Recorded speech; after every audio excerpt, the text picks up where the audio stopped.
Pues adelante, esperamos todos, siempre, de la policía, algo de enseñanza importante para nuestra vida personal y privada. Así que tiene la palabra y nos tiene de ideas buenas para todos. Muchas gracias. Agradezco mucho la invitación. Es un honor, de verdad, también estar aquí. Voy a hablar más que de la policía, como jefe de la Unidad Central de Seguridad Privada, que es la Autoridad Nacional de Control del sector de la seguridad privada. Voy a hablar de ese eterno desconocido que es el sector de la seguridad privada. Entonces, voy a hablarles del modelo español de seguridad privada, que es un modelo además que es referente a nivel mundial. Tenemos, por decirlo así, y no lo voy a decir, tenemos la mejor seguridad privada del mundo en España. Pero además con mucho. ¿Está encendido? A lo mejor no está encendido. ¿Por qué suena? ¿Al revés? Ah, está. Casi me suicido, me estaba apuntando a sí mismo. Bien, la primera figura de seguridad privada que tenemos en España nace por una Real Orden de 1849, que crea la figura del guarda particular jurado de campo. Este es un ciudadano de una localidad española, de cualquier localidad española, con buenos antecedentes y bien apreciado en su pueblo, que presta juramento ante el alcalde, tiene la consideración de agente de la autoridad, como dice la orden, puede exigir prendas a los alentadores contra la propiedad rural, sus cosechas o frutos. Y sus declaraciones juradas hacen fe. Trabaja como miembro de la seguridad privada en estas fincas rurales, pero siempre bajo la dirección del alcalde. Esta es la primera figura que hay en España de seguridad privada. Hasta entonces, hasta ese año, 1849, toda la actividad de orden, por decirlo de alguna forma, de mantenimiento de orden, de prevención del delito, la hacían siempre o las fuerzas y cuerpos de seguridad de entonces o el ejército. En 1849 aparece por primera vez una figura que, sin estar encuadrado en la defensa o en la defensa exterior, por decirlo de alguna forma, en el ejército o en la defensa interior, realiza funciones de persecución y prevención del delito. En 1876, con ocasión de la Real Orden que regula a la Guardia Civil, se regula también la guardería rural. Estos guardas rurales anteriores pasan a denominarse ahora guardas jurados. También el sistema es el mismo. Realizan su función o van a desempeñar su función mediante juramento del alcalde, siguen teniendo la consideración de agentes de la autoridad. Ahora ya pueden empezar a aprender, como dice la Real Orden, por delitos y filiar en el caso de faltas y poner libertad en el caso de faltas. Es decir, cuando no procede a la detención, ellos pueden filiar al autor de los hechos y ponerlo y pasar esa información a la Guardia Civil y los detenidos a la Guardia Civil, porque ahora sí pasan bajo la dirección de la Guardia Civil. Estos cuerpos, tanto el anterior como este, son todos armados, todos tienen carácter armado. Con ocasión del extraperlo durante la Segunda Guerra Mundial, del extraperlo de los robos, de las sustracciones de carburante en las fábricas españolas o en las petroleras, concretamente en Camsa, se crea esta figura anterior de los guardas jurados del campo, por decirlo de alguna forma, pasa ya a las empresas, pasa ya al ámbito, digamos, urbano o interurbano. Se crea la figura de los guardas jurados de empresas petrolíferas. En 1946 se sigue extendiendo estas figuras al vigilante jurado de entidades bancarias. Posteriormente, en el 62, aparece el vigilante jurado de la industria y del comercio. Y en el 77, todas estas figuras se unifican en una. Todos estos vigilantes son empleados de la empresa para la que trabajan y prestan juramento ante el responsable o director de la empresa. Tienen también la consideración de agentes de la autoridad y todos, por supuesto, también están armados. Pero son todos empleados fieles de la empresa y trabajan para la empresa. En 1978 se regula ya esa función. Entonces, se regula esa función y entonces ya el juramento lo prestan ante, se convierte ya en un puesto un poco más público, por decir de alguna forma. Es decir, el juramento lo prestan ya ante el gobernador civil.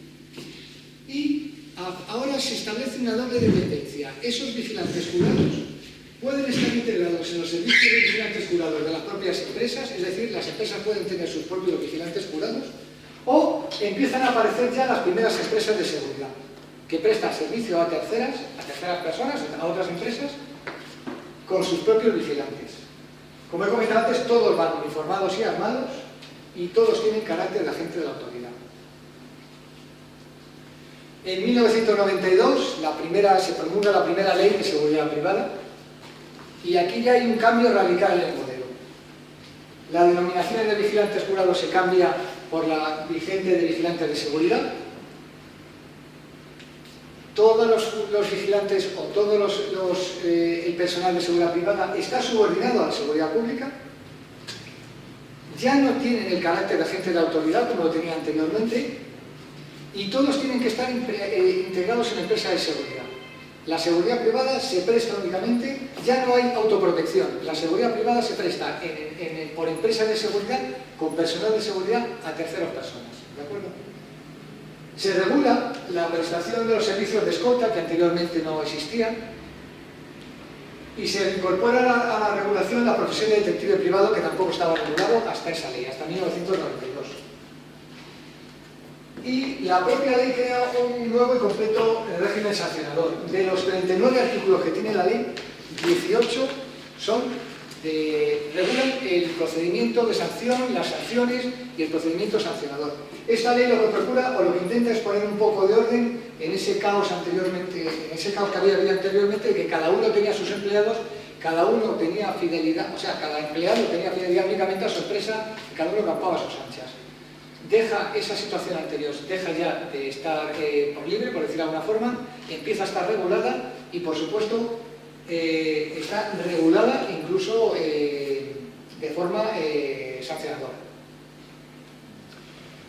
2 años después se publica el Reglamento de Seguridad Privada, el reglamento que desarrolla esta ley del 92, que desarrolla algunos preceptos, pero incluye algunos nuevos, como es la regulación de los supuestos donde los vigilantes pueden actuar fuera del establecimiento o del lugar donde se encuentren. Y establece también o prevé la posibilidad de que los servicios de seguridad privada se puedan prestar en establecimientos públicos y en centros militares, cosa que hasta ahora no era posible. Otro gran cambio en nuestra legislación. En el 2008 se produce el secuestro del Playa de Baquio, uno de los pesqueros, un pesquero español, un pesquero vasco, en el océano Índico, en aguas del océano Índico. En el 2009 se produce el secuestro de la Crana, también otro pesquero nuestro, en aguas del océano Índico, por esos chicos, por los piratas somalíes,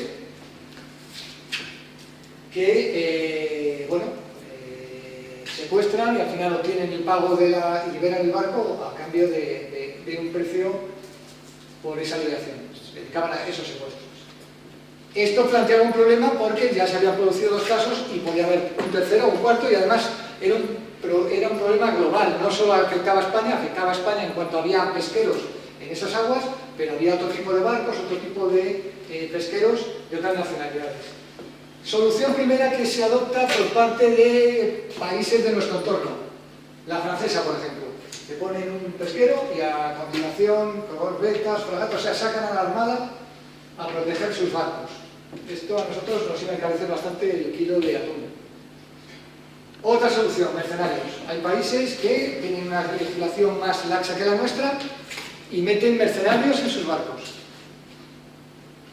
Y nosotros adoptamos una innovadora, que es modificar la normativa española para permitir que la seguridad privada, que es empresa de seguridad privada, puedan prestar servicio de seguridad privada, es decir, defender los intereses españoles fuera de las aguas jurisdiccionales españolas, es decir, en el océano Índico, siempre en situaciones de especial riesgo para las personas y bienes. ¿Qué se hace? Pues lo dicho. Se permite que las empresas de seguridad españolas, las empresas autorizadas, con vigilantes de seguridad, a los que se les da una formación específica y permanente, empleando armamento y munición de guerra. Hasta ese momento el armamento y la munición de guerra solo la podía emplear el ejército y las fuerzas y cuerpos de seguridad del Estado. Se modifica el reglamento de armas para que la licencia tipo C, donde antes cubría una escopeta y un revólver o una pistola, ahora cubra armas y munición de guerra. Se establece una serie de medidas para el almacenamiento de las armas y las municiones en los barcos. Y hay colaboración por parte de la Armada en la formación de esos vigilantes. Esto es lo que tenemos nosotros desde hace unos años en los barcos que faenan en las aguas de México. Tenemos equipos de 3 o 4 vigilantes de seguridad, armados, con normalmente llevan dos ametralladoras MG, y 4 o 5 subfusiles y cerca de 20-25.000 cartuchos de munición, con munición trazadora también. Tenemos ahora mismo, hay 30 barcos con este tipo de protección en el océano. Y esto es lo que se nos viene ahora encima por un par de problemas que hemos tenido. Los gaseros que toman el gas, por decirlo de alguna forma, o cogen el gas en el Golfo Pérsico, en Qatar o en Kuwait, cruzan el Golfo de Omán, se introducen en el Golfo del Adén Este y justo cuando llegan a la zona de Somalia se encuentran con los piratas somalíes. Ya hemos tenido un par de asaltos y ahora es lo que vamos a introducir ahí, vigilantes en esos barcos. Ahora mismo tenemos 30 barcos con protección de vigilantes de seguridad privada, cosa que ya les he dicho que es innovador. O sea, en Europa tiran más de los mercenarios, pues salen baratos. Un pakistaní colocado por una empresa británica en un barco cobra 300 euros, te cobran 300 euros al mes con un pakistaní con un Kalashnikov, no pide de comer, no molesta, ya se apañará ahí. Nosotros no, nosotros tenemos otra cosa mucho más seria. En 2011 se produce, debido al, lógicamente, el sector se mueve con unas medidas, o sea, el sector de seguridad privada utiliza unas medidas y unos sistemas de seguridad que sufren grandes avances tecnológicos, y entonces en 2011 se produce una serie de adaptaciones de la normativa mediante órdenes ministeriales que afectan a las empresas, a las nuevas formas de agrupación, por decirlo de alguna forma. Están además el reconocimiento de las cualificaciones de los nacionales de la Unión Europea, que pueden desempeñar también las mismas funciones en España cuando están habilitados en el extranjero. Ya digo, se adaptan los nuevos sistemas de alarma y las nuevas medidas de seguridad. En el 2011 se publica también la ley PIC, que me imagino que se habrán hablado de ella, o de si van a hablar, pero vamos, no voy a entrar mucho, simplemente recordar que el sistema de infraestructuras críticas se basa en planes, bajando a lo mismo, en planes específicos para cada infraestructura crítica, donde lo que hace sobre todo es esto. Bueno, el sistema, ya no son los planes de protección específicos lo que más nos interesa, que son los que establecen planes de bajo nivel con medidas de seguridad y con medidas de seguridad temporal. Es decir, utiliza medidas de seguridad que están reguladas en la Ley de Seguridad Privada. Y además exige en algunos casos o recomienda la existencia de un responsable de seguridad, que ese responsable de seguridad sea director de seguridad, es decir, enlaza todo ese sistema con la vigente Ley de Seguridad Privada, con la normativa de seguridad privada. No con la vigente, porque esto es anterior a la ley. El día 21 de mayo está establecido, en 2013 se estableció el día 21 de mayo como el Día de la Seguridad Privada. Es el día que celebramos todos conjuntamente, las fuerzas y cuerpos de seguridad y el sector de seguridad privada, el Día de la Seguridad Privada. En el 2014 se publica la vigente Ley de Seguridad Privada, basada en 4 puntos esenciales, por decirlo de alguna forma, 4 pilares. La exclusividad. La ley contempla 7 actividades que son propias de empresas de seguridad privada. Solo las pueden desempeñar empresas de seguridad privada. Y las empresas de seguridad privada solo pueden dedicarse a prestar servicios de seguridad privada. Hay una octava actividad que es la de los despachos detectives, es decir, la investigación de los delitos a instancia de parte. Esa es también exclusiva de los despachos detectives.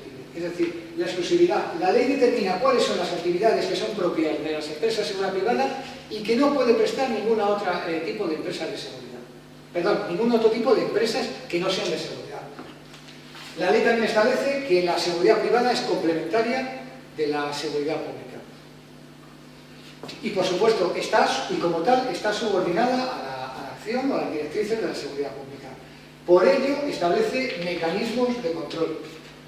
Como se prestan servicios que en principio serían propios de la seguridad pública, bien porque la administración o porque el Estado no quiere o no puede llegar a esos servicios, se prestan por parte de seguridad pública, por parte de seguridad privada, pero por supuesto están controlados. Y luego establece el principio de colaboración en ambos sentidos.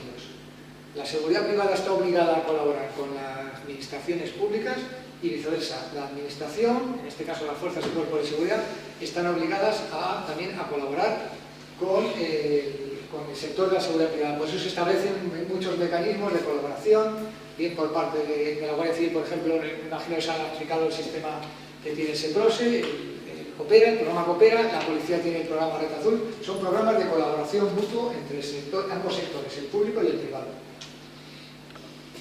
La ley hace un tratamiento total y sistemático de la seguridad privada.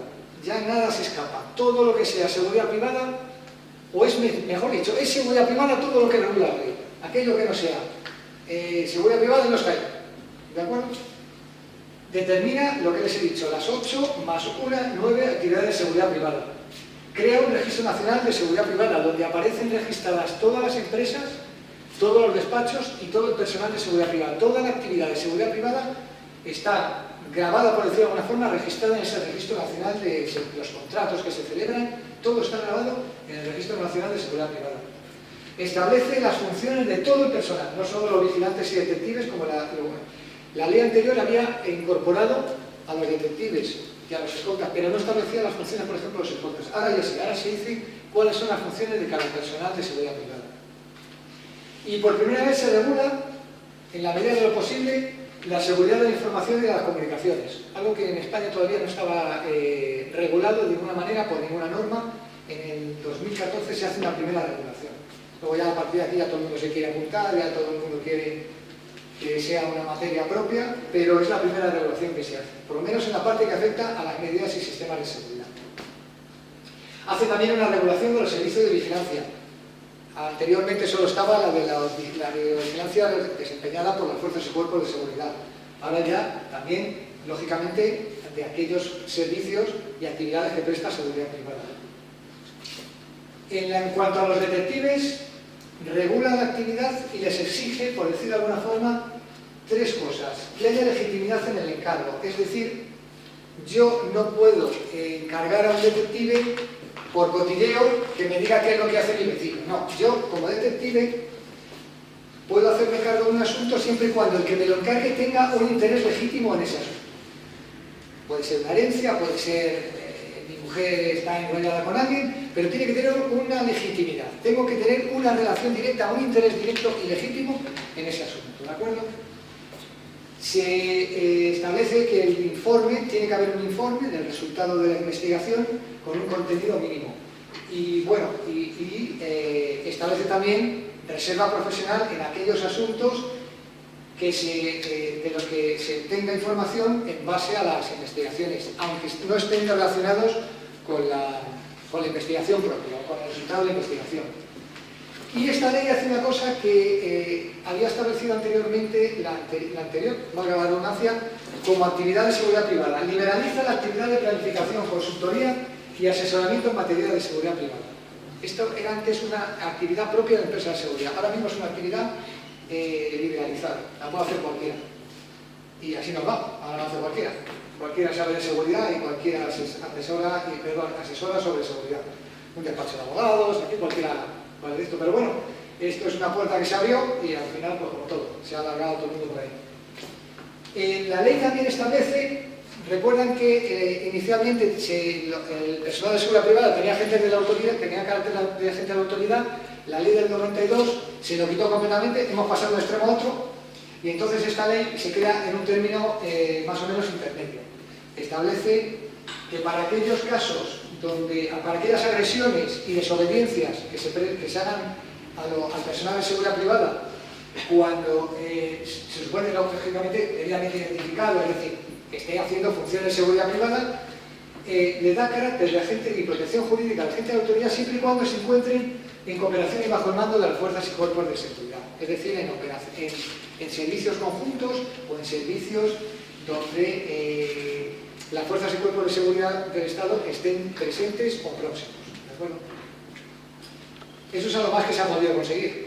Es una reivindicación del sector y de los vigilantes que ellos quieren ser, pero ahora mismo no se le puede explicar porque el concepto de agente de la autoridad es inherente al de ser funcionario público. Entonces, claro, si no eres funcionario público, nadie lo puede conseguir. Otra cosa es lo que se decía antes de la Constitución, por supuesto, que era lo que teníamos de las reales órdenes y todo eso. En el 2017 se publica la nueva ley de contratos del sector público, que aunque es una regulación de carácter general para todo tipo de contrataciones del Estado, sí afecta muy concretamente al sector de la seguridad privada en cuanto a que establece que la calidad prima sobre el precio. Una reivindicación y una queja que siempre había tenido el sector.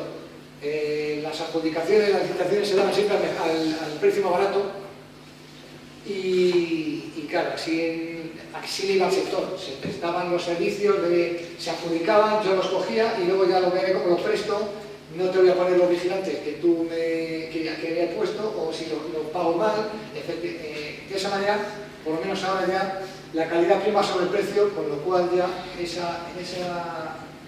error que se cometió en su momento parece que se está subsanando.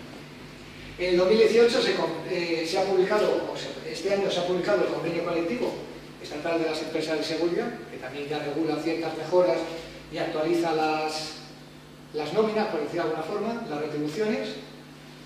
Desde hace 4 años estaba pendiente el reglamento que desarrolla la ley de 2014. Este lunes pasado inició el trámite, hay un reglamento, hay un borrador, un proyecto de ley del reglamento, y desde el lunes pasado está en trámite de vista, público, para que aquel que esté interesado haga las alegaciones que quiera a ese documento. Situación actual del sector. Hay en España 1.564, actualmente 1.564 empresas de seguridad, que se distribuyen por estas actividades. Estas son las actividades que les he comentado antes, que son propias y exclusivas de las empresas de seguridad privada. La mayor parte de las empresas, una empresa se puede dedicar a una actividad como se puede dedicar a otras. Entonces aquí el número no se corresponde con las 1.500 porque hay empresas como Prosegur que hacen todas las actividades. Pero la mayor parte de las actividades, o mejor dicho, la mayor parte de las actividades, el 71%, son de instalación y mantenimiento de medidas y sistemas de seguridad. Otra de las actividades propias es la vigilancia y protección, que es lo que vemos normalmente, la vigilancia de protección de personas y bienes, es decir, los vigilantes. Los vigilantes de seguridad en un centro comercial, en un partido de fútbol. La explotación de centrales de alarmas es otra actividad propia de empresas de seguridad. La protección de personas, el acompañamiento de personas o grupos de personas, o sea, las escoltas privados, es otra actividad exclusiva y propia de empresas de seguridad. El depósito y transporte de explosivos. Y el depósito de fondos, bienes, valores, bienes valiosos. Todo eso también solo se puede realizar por empresas de seguridad. Igual el depósito, sea la custodia o el transporte de fondos. Luego queda lo que les he comentado también, la novena actividad, que es la de los despachos de detectives, que es la investigación de los delitos. En España tenemos 609 departamentos de seguridad. Los departamentos de seguridad son los departamentos que las empresas o corporaciones establecen para, por decir de alguna forma, controlar su propia seguridad. Es decir, todas las grandes empresas, todas las grandes corporaciones tienen un departamento de seguridad, a cuyo frente hay un director de seguridad. Es decir, Renfe, por ejemplo, Iberia, todas las grandes corporaciones, incluso el mismo Ministerio de Defensa tiene un departamento de seguridad que es el encargado y el responsable, independientemente de que empresas de seguridad trabajen para ese departamento de seguridad o para esa empresa. Es el que coordina y es el que se responsabiliza de toda la seguridad de la empresa o del grupo de empresas. hay 1.453 despachos de detectives. Los detectives no pueden trabajar por libre. Los detectives tienen que trabajar o en su propio despacho, para su propio despacho o para un tercero. ¿De acuerdo? O son empleados de un despacho o tienen su propio despacho. No es una profesión liberal. Es una profesión regulada y una profesión que se desarrolla a través de un despacho de detectives. Hay otra cosa, la formación del personal de seguridad privada es, por decir de alguna forma, en parte autosuficiente. Hay centros de formación que están además autorizados, que realizan la formación previa, es decir, la formación que tiene que tener un vigilante antes de venir a las pruebas para examinarse, por decir de alguna forma, en la policía y obtener la habilitación. La formación de actualización, es decir, están obligados a tener 30 horas anuales de actualización todo el personal, los vigilantes de seguridad privada, y esa formación se da en los centros de formación. Esos centros de formación pueden ser centros de formación exprofesos, solo centros, o incluso hay empresas que tienen sus propios centros, las grandes empresas tienen sus propios centros de formación. Y luego hay actividades que requieren de una titulación especial, es decir, de una formación especial, es decir, para trabajar, por ejemplo, en puertos, aeropuertos, para trabajar con un escáner hay que tener una formación especializada. Esa formación especializada se recibe en esos centros de formación, bien sean centros de terceros o bien desde la propia empresa. Bueno, pues tenemos en España 964 centros de formación, en la que dan clase, por decir de alguna forma, dan formación.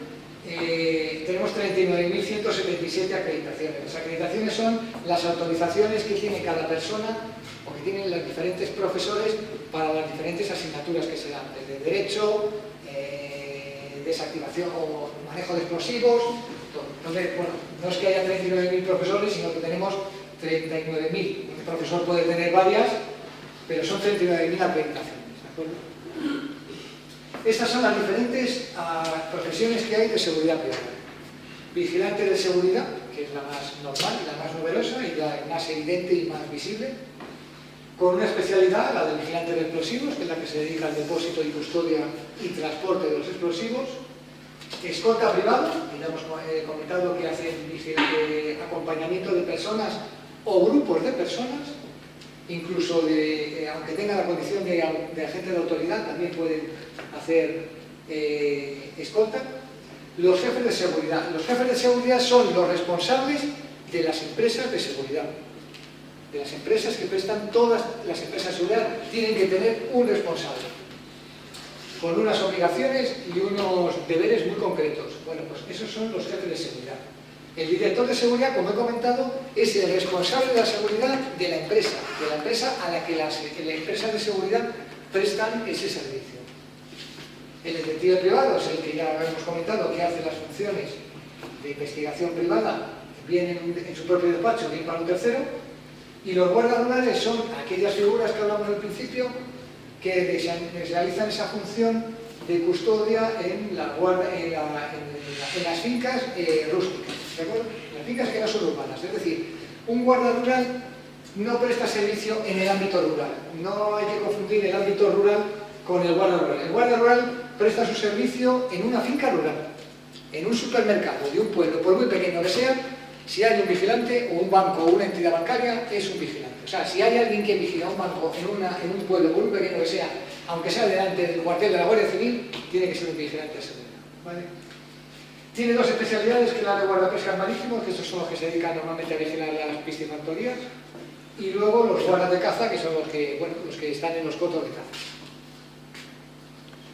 Tenemos actualmente 348.000 habilitaciones de personal de seguridad privada. Esto, igual que lo de las empresas, igual que hemos dicho que hay empresas que realizan varias actividades, hay personas que tienen varias habilitaciones, es decir, son vigilantes de explosivos, o hay gente que a lo mejor solo es director de seguridad o solo es detective de seguridad. Pero tenemos en total más de 348.000 habilitaciones.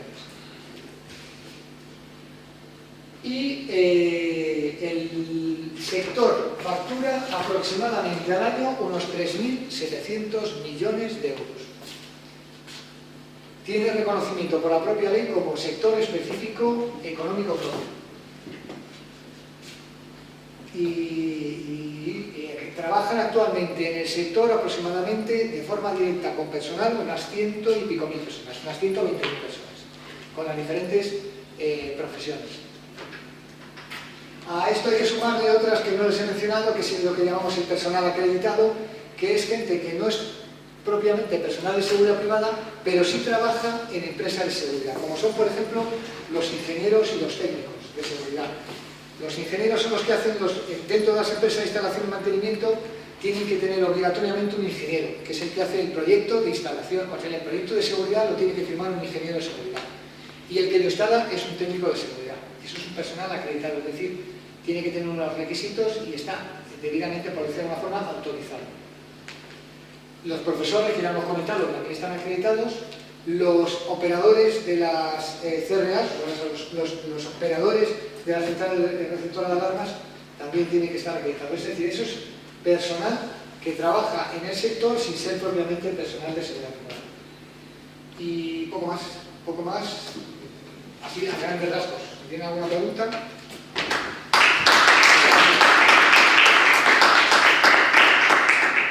Yo me quería preguntar una cosa. Sí. De alguna manera, los agentes que son civiles, ¿no? Sí. ¿Tienen alguna vinculación más cercana con la Policía Nacional o con el Ministerio de Interior? ¿O no? Vamos a ver. Estos agentes de seguridad vigilantes que tienen una independencia del Ministerio del Interior. Sí, como les he comentado antes, están... Igual que la policía. No, vamos a ver, ellos trabajan en una empresa y se deben a sus jefes. Lo que pasa es que la actividad está subordinada está subordinada y controlada. Ellos las directrices que reciben, salvo que sea un servicio conjunto, por decirlo de alguna forma, y aún así las directrices que reciben siempre son del jefe de seguridad. Lo que pasa es que como suele haber planes conjuntos, por ejemplo un partido de fútbol, cuando vemos que hay un dispositivo con tantos policías nacionales, tantos policías locales, como varios civiles, depende de donde se desarrolle, si vemos que por ejemplo hay vigilantes de seguridad, porque eso es un dispositivo de seguridad previamente acordado normalmente en la Junta de Seguridad y bajo directrices de las fuerzas y cuerpos de seguridad. ¿Alguna uniformidad? Todos los vigilantes de seguridad, el servicio de vigilantes, o sea, el servicio que prestan los vigilantes de seguridad se presta de uniforme. Y el de vigilantes de explosivos también, los guardas rurales también. El de guardas rurales es único para todos los guardas rurales y el de los vigilantes, tanto de explosivos como de vigilantes de seguridad, es propio de la empresa. Cada vigilante lleva, igual que las compañías aéreas, cada uno lleva su propio uniforme. La vinculación, por donde estamos, he comentado, hay unos 100 y pico vigilantes de seguridad más o menos prestando servicio en los barcos. Pues esos casi todos son exmarines. Se les cogió en su momento porque lógicamente están acostumbrados, ellos suelen prestar servicio durante 3 meses en el barco y luego se bajan en las Islas Seychelles, donde hay una base de operaciones y prestan todo. Claro, ellos están más acostumbrados y a ellos se les captó, casi todos son exmarines. Están más acostumbrados a estar en el barco, a vivir en un barco. Son barcos que no son pequeños, tienen unos 200 metros de eslora, pero claro, van 35 personas todo el día. Al día siguiente, 3 meses, y estos están más acostumbrados. Muy bien.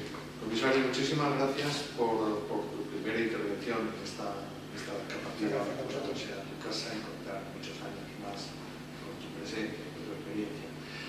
A mí lo que se me ocurre, lo que me llama la atención es el futuro.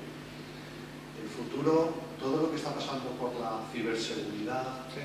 todo lo que está pasando con los nuevos adelantos tecnológicos que van a afectar directamente al mundo de la vigilancia, ¿cómo lo contempláis? Si estáis ya preveyendo, no digo que lo vayáis a imponer mañana, pero si ya estáis contemplando, aunque solamente sea a nivel de estudio, lo que el futuro va a afectar a este sector, ¿no? Por el tema de drones, la videovigilancia, tan avanzadas, por el tema de... En este reglamento, el reglamento de desarrollo, ya se prevén esas soluciones. Claro. Ya se prevén soluciones a temas que sí, que hace 4 o 5 años no estaban, pero por ejemplo el tema de la ciberdelincuencia ha sido progresivo exponencialmente. Pero es que eso le ha pasado incluso a las propias empresas, donde la prioridad inicial era la seguridad física, pero y ahora ha cambiado. Pero eso ha pasado también al CENPIC, con el tema de la protección de infraestructuras críticas. Los primeros planes eran protección física. Y entonces todos estábamos preocupados de todos los planes de lo que llaman resiliencia, a ver cómo salgo de lo que me pase. Estaban también, pues el tema de como Fukushima, a ver si me va a pasar un cataclismo, me va a pasar... No, ahora la mayor preocupación es la ciberdelincuencia. Están más preocupados de que me entren en el ordenador y esto que tenga un... Porque según nos contaban, un incendio. En el curso pasado teníamos varios alumnos de Telefónica que estaban en el departamento de ciber y tal, entonces Telefónica los tenía formados y los prestaba tipo consultora para lo que es el mantenimiento y la defensa, la seguridad de los posibles ataques pues, a otras multinacionales y tal. Claro, eso toca también tu área, ¿no? Toca también tu área diciendo, a ver, en calidad de que va un consultor sobre seguridad cuando no está homologado, es decir, no lo sé, se me ocurre como neófito, perdóname, que lo mismo no me explico bien, pero yo entiendo que algo tenéis que opinar. Es decir, yo como empresa privada en el mundo de las telecomunicaciones, imagínate que soy una empresa americana, israelí o británica, yo formo a estos ciberoperadores de seguridad precisamente para el área de seguridad, para el área de seguridad. Hombre, alguna homologación o algún contacto tienes que supervisarme tú, puesto que yo, empresa extranjera que formo a estos vigilantes de ciberseguridad, no sé qué nombre le daría, en mis grandes empresas, en mis grandes multinacionales, no estoy bajo tu control, al menos bajo tu supervisión, ¿no? Porque yo creo que eso es lo que se está dando o se va a dar. Lo digo un poco por lo que digo el sector. Es decir, tendré que pasar por bajo tu manto. Eso sería lo ideal. Claro, lo que llaman el director integral de seguridad, que es lo que pretenden, la aspiración que tienen todos los directores de seguridad de las empresas es que esa parte de la seguridad informática dependa de ellos, pero les cuesta mentalizar a las empresas, porque las empresas tienen muy claro, hay muchas empresas, hay algunas que no, pero hay empresas que tienen como dos hijos, por decirlo de alguna forma, la seguridad física, el que se encarga de que nadie entre aquí y sin que se le vea, y los que se me meten en los ordenadores, que eso me lo llevan los chicos estos de aquí abajo, que son los genios, que son los hackers, y entonces está como separado. Pero fíjate, no me meto en el mundo privado. Lo que sí me preocupa es que cuanto menos tú no le supervises. De una forma u otra, muy directa, más indirecta, tal. Es decir, si yo traigo aquí expertos formados por multinacionales extranjeras o por empresas extranjeras con sus intereses, hablo de seguridad nacional, ¿no? Con sus intereses y no me lo supervisas tú, porque dicen, no, estos son los hackers y tal y cual, ¿qué estamos diciendo? O sea, ¿estamos locos? Esto es como decir, ¿cómo? ¿Que ha puesto usted a un jugador de póker a ser el que vigila las inversiones de la compañía? No sé si me explico. Sí. Luego ellos arreglen como sea, estoy de acuerdo, pero sí está claro que ese departamento, ese área tendría que pasar por ti. No sé si una supervisión más dura, menos dura, más directa, pero date cuenta que le estás poniendo todo el corazón de la empresa, lo estás poniendo en sus manos. O sea, te estás preocupando de algo que es la seguridad física, que está muy bien, que es lo que hace es que evita el acceso y tal. Y cuando el bicho lo tienes dentro, y además tú lo sabes, pero no te comunican, no estás informado, y eso solamente es un botón que te ha hecho el robo de un lado a otro, con un botón. O te han hundido o te han... No sé, son ideas que del paso de todas las temas inteligencias que pasan por aquí... Claro, desde el punto de vista de seguridad privada, esa actividad está liberalizada, por decirlo de alguna forma. Lo que es la consultoría de esos temas de seguridad. Una cosa es luego ya cuando ya pones el sistema de seguridad, que eso ya sí está regulado en la ley o va a estar regulado en el reglamento. Lo que pasa es que luego de todas las empresas, la verdad es que eso se empieza ya a controlar, no ya directamente por la seguridad privada, pero con el tema del compliance, el tema de infraestructuras críticas. Si te empiezan a exigir una serie de medidas o se te van a exigir una serie de responsabilidades, como eso no lo hagas bien, que te va a venir por ese lado. Sí, pero ¿quién es al final quien supervisa esas responsabilidades? ¿Tú? ¿Los tribunales? ¿Quién? Nosotros no podemos, o la fuerza de cuerpo no podemos, porque nosotros solo podemos supervisar o controlar las medidas y sistemas de seguridad. Por eso te estoy diciendo. Y solo aquellas que sean obligatorias. Por eso te estoy diciendo. Ellos son las que están controladas por la ley de seguridad. No, por eso decir que el trabajo me parece estupendo y que la labor vuestra es estupenda y que yo creo, bajo el punto de vista de neófito, y seguro que estoy lo más seguro equivocado, pero a mí me parece que de alguna manera tienen que pasar por ti. O sea, eso que tan alegremente... Hay mucha oposición, ¿eh? A que... No, claro que hay mucha oposición. Pasa igual que con los grandes contratos no me lo vas a supervisar. ¿Qué pasa con lo de los drones? Los drones, hay que controlar los drones, no. Los drones para nosotros, para la ley de seguridad privada, un dron con una cámara es una cámara. Vuela, me da igual, es una cámara. Antes las cámaras, por decir de alguna forma, giraban y esta gira en el aire. O sea, no tiene una base para sujetarla, pero es una cámara de seguridad y tiene la misma regulación. Tiene que estar controlada por un vigilante de seguridad. Si está conectada a una central de alarmas, tiene que estar, tiene que estar a una central, o sea, si está conectada para dar una alarma, tiene que estar en una central de alarma y tiene que haber o un vigilante o un operador de seguridad. Me da igual que vuele o no vuele. Otra cosa es, ¿dónde puede volar? Eso ya lo tiene que establecer la norma de uso de drones. Lo que está comentando del tema de quién lo supervisa, nosotros no se puede supervisar mientras que sea una medida o un sistema de seguridad. Aquel que entra ahí a hacer recomendaciones, a hacerte proyectos y todo eso, no lo puedes. No, digo ya los operativos. Sí. Los consultores que están Los ya consultores, pero bueno, el que entra y no lo toca o no hace nada, una vez que meta el sistema de seguridad, sí, sobre todo en infraestructuras críticas que son obligatorios. Eso sí son controlables. Eso sí se controla. Pero lo que es el control de seguridad como tal, de que funcione. Pero al que ha tenido la idea, el que ha hecho la asesoría, el que ha hecho la consulta, el que ha hecho la asesoría, la consultoría, el que ha hecho eso no tiene ahora mismo, no, porque es una actividad que está completamente liberalizada. Lo que he comentado antes, cualquiera lo puede hacer, desde un ingeniero a que ha leído mucho por internet.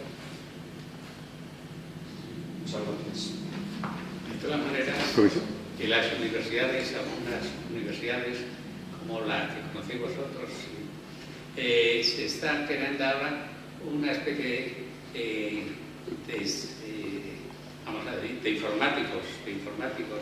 informáticas también, las cuales se estudian la información y el conocimiento dentro de la gran empresa internacional y de la empresa nacional.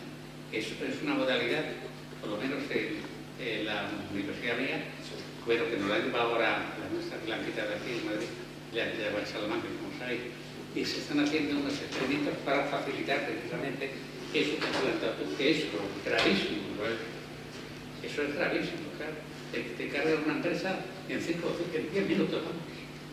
Pero muchas gracias, comisario. Yo me entero muy bien, porque... Comisario. Eso pretendía explicar lo que yo tenía una duda. Sí. Yo fui patrulla en San Sebastián de los Reyes, ¿vale? Y entonces mi misión un poco también era pues abrir los parques, cerrar parques, los colegios de ahí, de los museos y todo este tema, ¿verdad? Y a partir de las 2 de la mañana cogíamos el turno del 092. O sea, nos llamaba la policía municipal, vete aquí, vete allá. ¿Eso realmente es legal o no? ¿O hay alguna...? ¿Como vigilante? Sí, como vigilante. No, eso es completamente ilegal. Eso es completamente ilegal.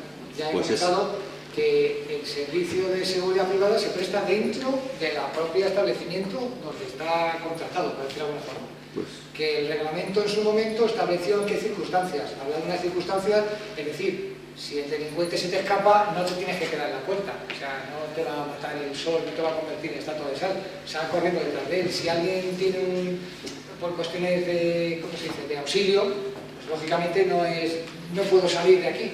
Y eso está regulado. O cuando se presta, por ejemplo, en la calle, porque tienes maquinaria que está afuera y lógicamente tienes que prestar, o tienes que hacer una ronda, o tienes un edificio aquí y enfrente otro, lógicamente se puede prestar. Esas son las circunstancias que están reguladas para prestar fuera. Pero lo que es hacer una patrulla en la vía pública, eso está completamente prohibido. Pues 12 horas, de 7 de la mañana a 7 de la tarde. Eso yo me quedé un poco diciendo, esto no puede ser. Eso está completamente prohibido. perdido. La seguridad privada no puede hacer. Como mucho puede estar en la vía pública, pero junto a las fuerzas y cuerpos de seguridad, es decir, complementando la actividad. Lo que hemos tenido, por ejemplo, aquí en la cabalgata de Reyes, que a lo mejor en la parte de las paradas o en los autobuses había vigilantes de seguridad y los veías en la calle porque estaban de parada en parada. O los vemos en el partido de fútbol, pero los tenemos muy localizados y no pasan de cierto sitio. Pues ya lo digo, yo en San Sebastián de los Está muy Reyes... claro, el otro día, por ejemplo, en la Plaza Mayor, con el tema de lo de San Isidro, ellos tenían la valla y dentro sí, estaban con el público, pero está delimitado, tiene que estar todo delimitado. Sí, El pues servicio de esto seguridad San privada se Sebastián. presta delimitado, o bien porque se ve la valla, o bien porque está delimitado y de ahí no se puede pasar. Ahí justo termina el patio, ahí que termina la urbanización y de ahí no se puede pasar. O sea, se puede prestar servicio en una urbanización, pero siempre que sea cerrada y delimitada. No se puede prestar servicio yendo de urbanización a urbanización. Claro, eso lo tenía claro, pero... Es un problema que hemos tenido o que estamos teniendo con algunos ayuntamientos, que pretenden contratar servicios de vigilancia en sitios diferentes del pueblo y mientras tanto vas en el coche. Y mientras tanto también vas y patrullas. O por lo menos dar la visión o dar la imagen de que están patrullando. Vas de aquí, de la iglesia, al museo de no sé qué, del museo te acercas luego al colegio de no sé cuántos y del colegio al polideportivo. Exacto. Pero mientras tanto la gente, tú ya no ves a los policías municipales porque no los tienes por la noche, pero tienes a los vigilantes, pero eso lo perseguimos, eso lo perseguimos. Porque si no se puede hacer. Pues le damos un aplauso. Pues muchas gracias.